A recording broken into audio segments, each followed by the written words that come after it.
most tries in the match, and of course there aren't any. After that, the least players ordered from the field during the tournament. So South Africa have had players sent off the field, New Zealand have not, and that would mean that New Zealand would secure the Webb Ellis Trophy, and that would be very sad for the host country. Yes, but I don't think any of those 30 players on the field would like the result to be determined. Needs any advice about what happens if there's still a draw at the end of the time. The touch judge today is, of course, Mr. Derek Bevan, who handled the final of the World Cup in 1991. But Gavin, I don't think there could ever be two teams that are more evenly matched. Well, could we ask for a more fitting finale as Laurie Mains, the coach of New Zealand, leaves the field, and two great teams from the Southern Hemisphere locked in an incredible tussle.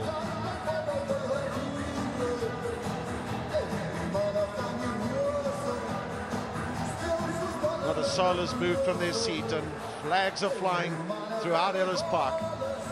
James Small, who's been equal to the task against Jonah Lomu today. That's come about because of organised defence from the South African side. Morne du Plessis, the manager, and Kitch Christie, the coach, were on the field to have a few words with the South African team. And of course, it's absolutely critical for South Africa to get points on the board in these last 20 minutes of Rugby World Cup 95.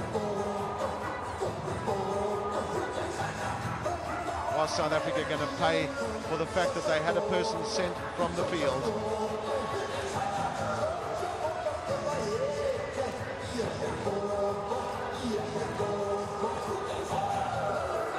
Colin Meads, the legendary former great All Black, alongside Sir Ewart Bell, the chairman of Rugby World Cup Limited. I played against Ewart Bell in his only international, Gavin, when he played for Ireland against Scotland in 1953, and he was a quiet, very engaging character then, who was a very good player, followed every ball right to the death, and he was a fine opponent, a great chap to play against. Well, he's contributing to this match, and that's Francois Pienaar. Steve Twitty, the Minister of Sport, there, just puffing on a cigarette. The game is as tense for him as the players out in the middle.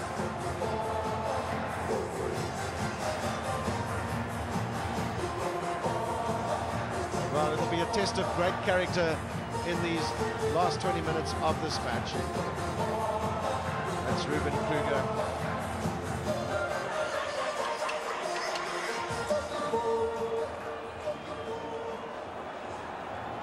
Well, these last 20 minutes of this match are going to be a great test of character and skill from two sides that have been so evenly matched. 9 points all they're locked in at, as Andrew Mertens will restart for New Zealand.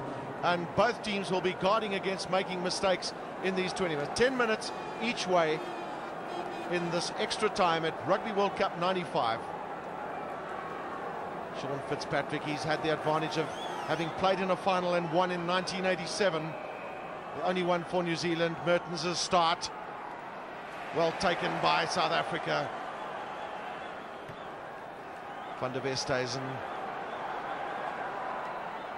Little Mark Ellis comes in from the right wing for New Zealand.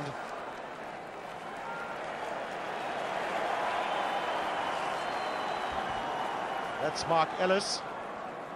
And that's Morne du Plessis. Well, tension on the side. Poor Barley Swart in the middle has been unable to finish this match. Struggling with a groin injury. Now what does Stransky do? Looking to go inside. That's a hoist from him. Stransky did well to step inside, but Yapi Mulder was offside from that kick, so New Zealand, well, this is an opportunity for them. Yes, that's the law that changed a year ago. You're not allowed to advance at all until the kick has put you onside, and this could be a costly penalty for South Africa, because one feels it's in the range of Andrew Mertens here at nearly 6,000 feet above sea level. It's just in front of the halfway line, and Mertens has indicated to the referee that he's going to go for the posts. 9 points each, and there is Stransky. There is his kick, and number 13 you could see in front of him, and that's the reason for the penalty. Well, that was a marginal decision against Yapi Mulder.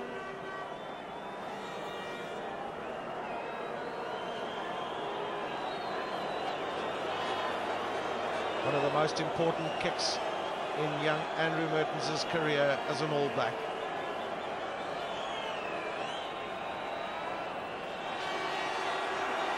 Normally shown a lot of confidence. Has he struck that well? A great kick from Andrew Mertens.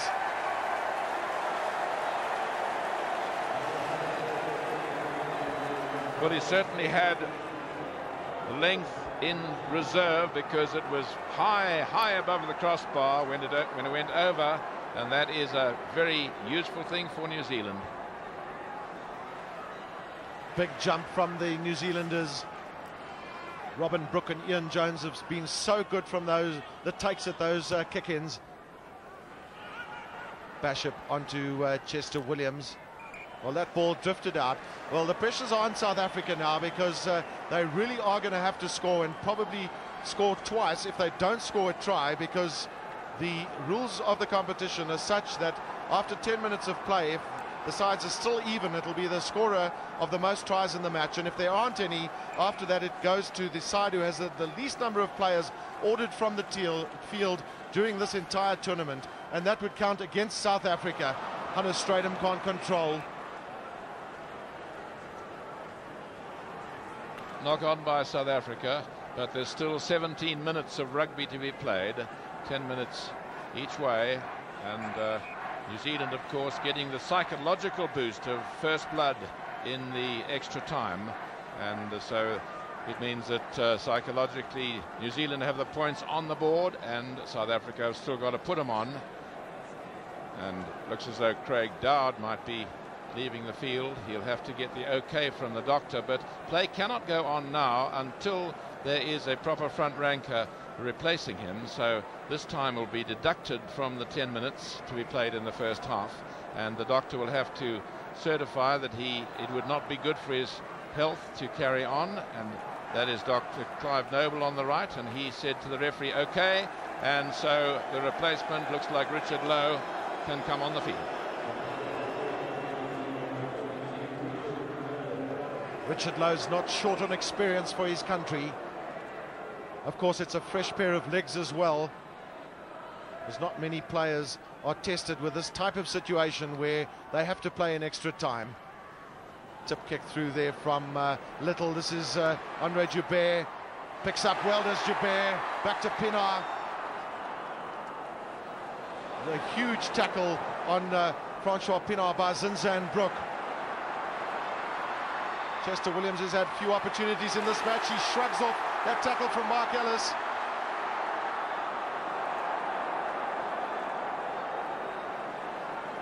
Extremely well done by Chester Williams. He kept that ball, and this is James Small.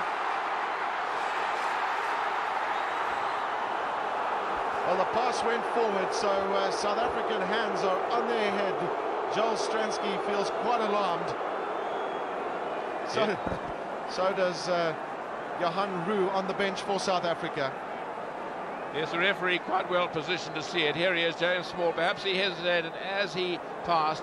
Sometimes a straight pass is reckoned to be a forward pass, but the referee is the sole judge of fact, and he says it was forward. And just out of picture, there's another man getting a bit of attention, but the referee says carry on, and if it's not a front ranker, they can insist that play continues. Well, that's little Graham Bishop down, so Andrew Mertens will have to put in for New Zealand.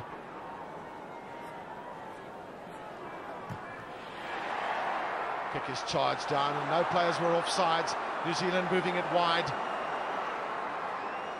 Frank Bunce finding space in the middle of the field. Bunce worms his way out of that tackle. New Zealand will want to keep coming left and try and bring Jonah Lomu into the game.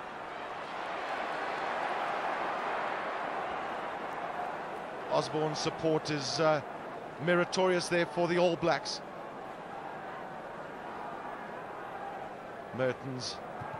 Well, Mertens didn't have too many options because they're All Blacks all over the place with injuries. Andre Joubert, the switch to Chester Williams. Big tackle there from Zinzan Brook.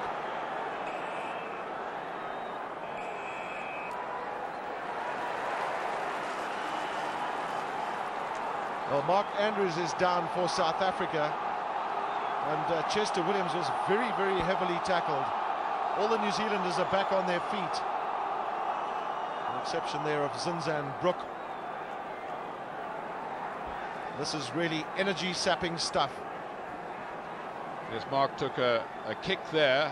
It looked quite an energy-sapping kick, and the referee has called Richard Lowe over to be reprimanded. And we'll see if we can hear what he says. He's also going to consult with the touch judge.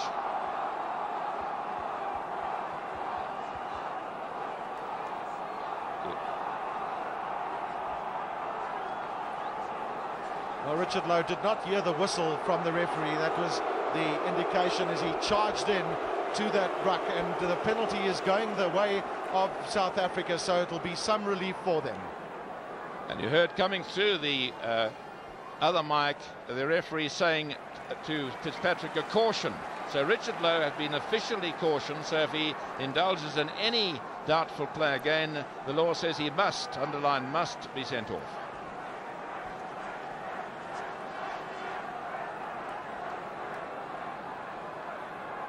Rousseau looking in the front for Mark Andrews.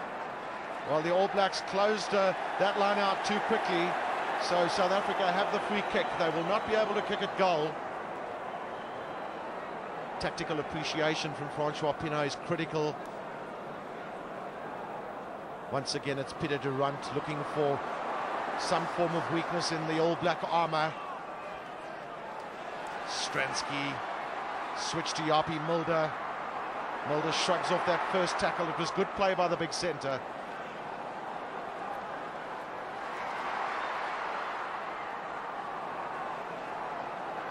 Well, South Africa looking for the blind side.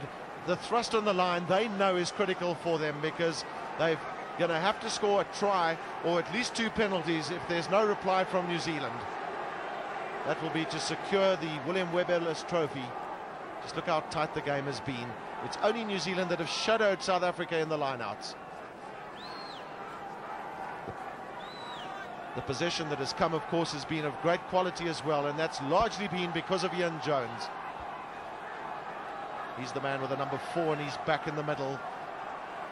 Fitzpatrick. Again, Jones takes. Well, it's a cat and mouse situation for both teams at Ellis Park, because they know that the errors now could really cost their side this final in the Rugby World Cup. It's amazing, Gavin, how whenever New Zealand really want the ball from the line-out, they use Ian Jones, and what a tower of strength he's been over the years for him. He seems to have that extra little bit of technique, and just getting up the high, and his timing and his understanding, of course, with Fitzpatrick is tremendous.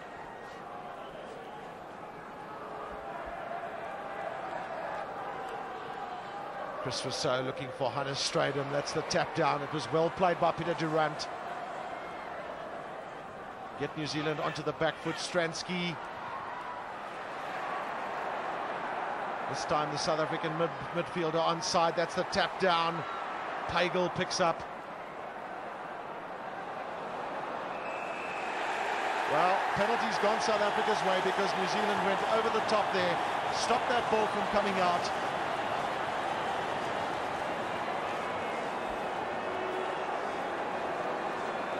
Well, at the moment, the situation is that New Zealand lead by those 3 points then, 12 points to 9.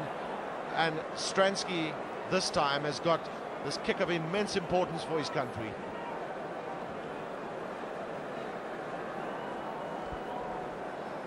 Well, just spare a thought for Stransky. Difficult situation.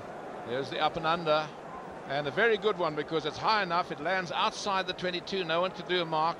Back it comes, and Gary Pagel going down and on. Everyone's got to be behind the last line of feet, and the referee had judged that some of the All Blacks were not. This is his kick of great importance from Stransky. Yes, he's got it.